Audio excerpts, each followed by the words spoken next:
Hello everyone, this is Logan, and today I thought I would do a review of the Sears solid-state cassette recorder.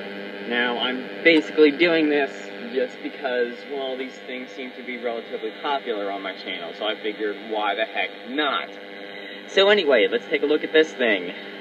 We have some buttons. We have the record, rewind, and fast forward in a bizarre placement. It's usually record, play, rewind, then fast forward, then stop, eject, then pause. Even though, to be fair, it got the remainder of that correct. This also does mean that you can technically push record without pushing play, even though that doesn't actually record anything on the tape.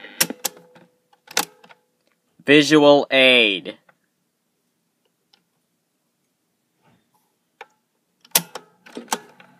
We have a microphone. I just tapped on the microphone. That is what you heard. And right now you are listening to the internal microphone. So now I'm going to switch it over to an external microphone. And in fact, it is the Apple EarPods that came with the iPhones and the iPods, which generally do have pretty high quality microphones. So this will be a pretty accurate test of the quality.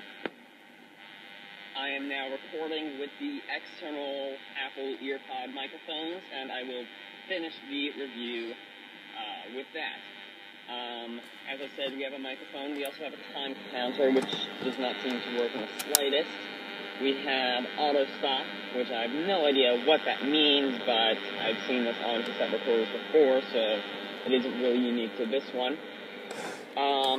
Actually, speaking of which, this is quite an old cassette recorder. I would have to say somewhere between, like, maybe the 70s or the 80s, something like that. We also have an old-style AC adapter, which looks like it came off an old 8-track player. We have headphones, quite useful if you want to plug some headphones into it. We have auxiliary, and we also have the remote jack, which I also have no idea what it does, but not unique to this cassette recorder. We also have a battery compartment, which I have just taken off. It seems to take 4 C batteries. No, not the best in the way of batteries, but also, not the worst. I've seen cassette recorders that'll take something like 6 D batteries or something like that. So anyway, this is the end of that. Now let's plug in an auxiliary thing and get some music from the Come Together album. Also, it just occurred to me, it's Abbey Road, not Come Together. That's just the song that's playing.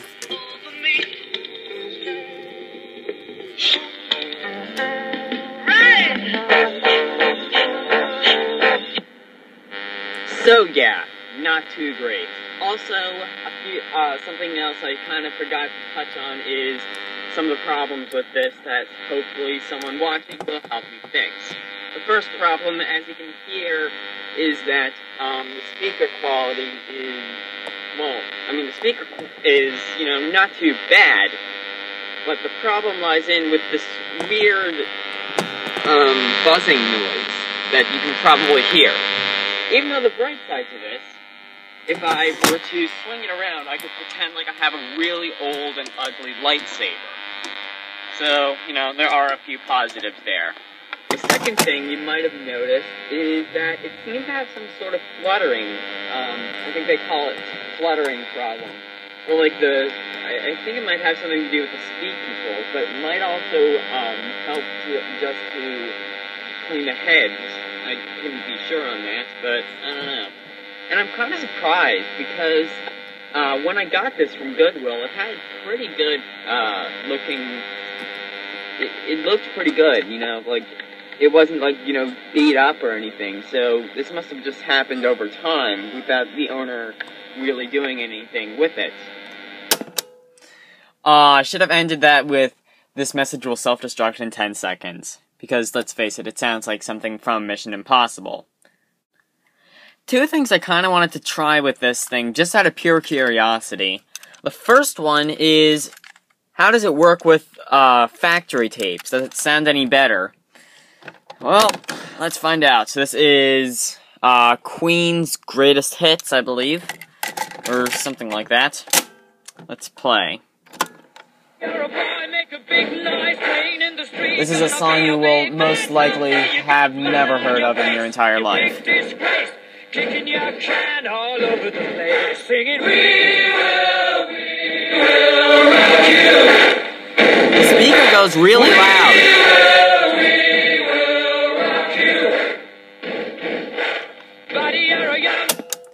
you. For some reason that seems to have degraded the weird, man, I forgot what term, oh yeah, buzzing. That weird buzzing sound with the speakers, but, you know, it's still kind of there. Also, you know that thing where I said you will not have heard of that? That was in fact sarcasm. I just wanted to point that out just in case you couldn't understand sarcasm for some reason. Alright, the second thing I kind of wondered is there any kind of buzzing in the actual tape itself?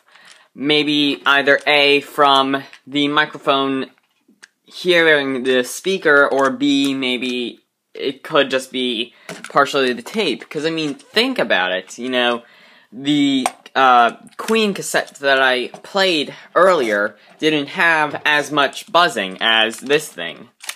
So, let's try that, see what happens. This is a cassette player I already know works. This is an RCA 5-disc changer / cassette player / radio / thing that I will probably review in the future. Let's go. Hello everyone, this is Logan, and today I thought I would do a review of the Sears solid-state cassette recorder. Now, I'm basically doing this just because, well, these things seem to be relatively popular on my channel, so I figured, why the heck not? So anyway, let's take a look at this. So yeah, as you can hear, well, there's a bit of the buzzing, but, you know, not to a point of insanity, like with the Sears thing.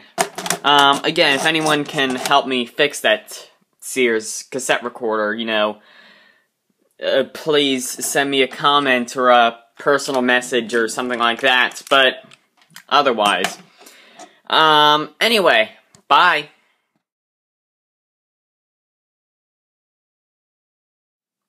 Alright, so I was just looking, you know, to upload this to YouTube, just looking for the model number, and then I found something that I thought was kind of interesting. A bit of a blast from the past, if you will. If we turn this over, there we go. Sears, Roebuck and Company. How many of you remember when Sears was called Sears and Roebuck? Answer, not me. I was a bit too young, but I'm sure someone out there must. And what I find most interesting is that it is Sears, Roebuck and Company. This makes me think that there could be a third person with the abbreviation for company. And I hope you realize that I am completely making this up. I'm sure that it just means that Sears and Roebuck is a company. But since he is completely made up, we can make up a little backstory. Company was sort of the Ringo Starr of the whole operation. You know, Sears and Roebuck, you know, they both got the money, the publicity, the everything. Company just kind of stood in the background, sort of smiling, you know, feeling like he had a lot more pride and, you know, than he probably should have. So, one day, Company decided to run his own business, which was just called the abbreviation for company, CO, period. Nobody knew what it was, nobody wanted to know what it was, and therefore, Company, the store, failed. And Company, the person, went bankrupt. Good night, everyone.